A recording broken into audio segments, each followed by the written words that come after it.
Hi, my name is Alejandro Ramirez, and today I'll be informing you about sports and delinquents. Some of the topics I'll be talking to you about today are building camaraderie through team sports, translating success from court to class, and building character. Delinquency, as defined by Webster's Dictionary, is a minor crime or other morally wrong act, especially by young people. In a study by Martin Fisher at a New York City high school, 30% of students received A/B grades, 38% received C grades, and 32% received D or failing grades. The data indicated that most of these urban youth had athletic involvement, though many had unrealistic expectations about their futures, and some utilized unhealthy or immoral behaviors in an attempt to enhance performance. The most important thing for our youth is to teach them how to become model citizens, and especially give them role models. Building camaraderie. So a study by the British Journal of Sports Medicine, Mr. D.J. Begg, said that in the study showed that high involvement in sport and activity, but not team sports, was associated with a subsequent increase in delinquent behavior. So team sports are, we all know, they're very important. They really do build camaraderie. Depending on what coach you play under, they really emphasize family. They really emphasize, accounting for one another. Everyone, with accounting for one another, you have to accept responsibility for your actions, because your actions can affect the team in a positive or negative way. And then it's also a way to teach commitment to your sport, and to commit yourself to your team. Translating success from sport to classroom. Sport teaches focus. In certain situations in a game, you could be playing, have a lot of pressure put on you. If it's a big game, a really important game for your team, it really teaches you how to focus and how to cope with that pressure. And you can also use that in the classroom. And some people say that they're not very good test takers. Well, there's not a harder test than making a free throw when you're down by one with about 10 seconds left. So it teaches you how to deal with pressure, how to just stay relaxed and stay focused and stick to the game plan. And it also teaches having a proper mindset, teaching you that the only thing that can stop you is you, in the sense of you have a choice to study or not study for a test. It teaches positive attitude, the old heart of a champion saying, if you're up or down 10, you don't give up, you keep fighting. And then the obvious topic is practice and studying, and the correlation between the two. They're really the same thing. Practice makes perfect, so how much are you going to study to get a good grade on that test?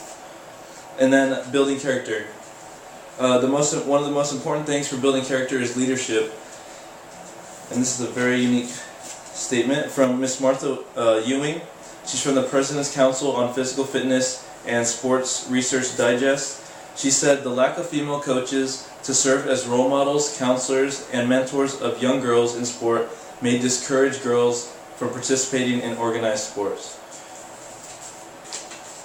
So what that really means is, since there aren't really, any mentors for women, they're not gonna go out and be there. If they're just coached by guys, sometimes guys, it's very true, teach in different ways, depending on if they're teaching to boys or teaching to women. There's some that know how to do it and some that don't. But sometimes it can be too hard on young girls, and they feel more comfortable with women. With building character comes work ethic. Work ethic, for example, can be also staying disciplined. Are you going to have the discipline to wake up at 5 or 6 in the morning to go to practice? Are you going to have the discipline to do your homework to get a better grade? Are you going to have discipline to go meet with your tutor? And are you going to actually have discipline to, we all procrastinate, to actually do your work on time? And like I said, I kind of alluded to this earlier, with building character comes with dealing with certain situations, how to cope with certain situations. The two main situations I want to talk about are failure and success. Sports really do teach you how to do a failure. Everyone, especially team sports, you always have a winner and you always have a loser. So how are you going to deal with losing? Are you going to just accept it and that's it? Or are you going to actually prepare better and work on your craft and improve to work on to better the team? And it also teaches you how to cope with success. Sometimes with success, that really leads to egos getting bigger and selfishness.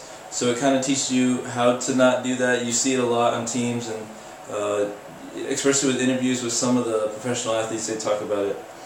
And then I also want to talk about the shins of sport. TIONs I'm talking about. So the first shin is motivation. It's the desire found within or externally to do your work or practice. So what's going to motivate you to actually do your homework, to actually stay away from certain bad things that are happening in your life. Preparation. This one's more for sport, but also for studying, for work. How you're going to study. How you plan for a test or a game. Are you just going to study the day before, or are you going to actually plan your studies out? Situation, like I said earlier, dealing with pressure, handling pressure and making the best choice. Sometimes the best choice is always the right choice. Dedication is the discipline to commit yourself to your work and your sport, and to also go 100%. Inspiration. So after it's all said and done, are you going to go out and are you going to inspire others to do their personal best? So those are the shins of desire. And in conclusion, I want to say that sport is a great outlet for youth to learn more about themselves while staying out of trouble. But sports only go so far.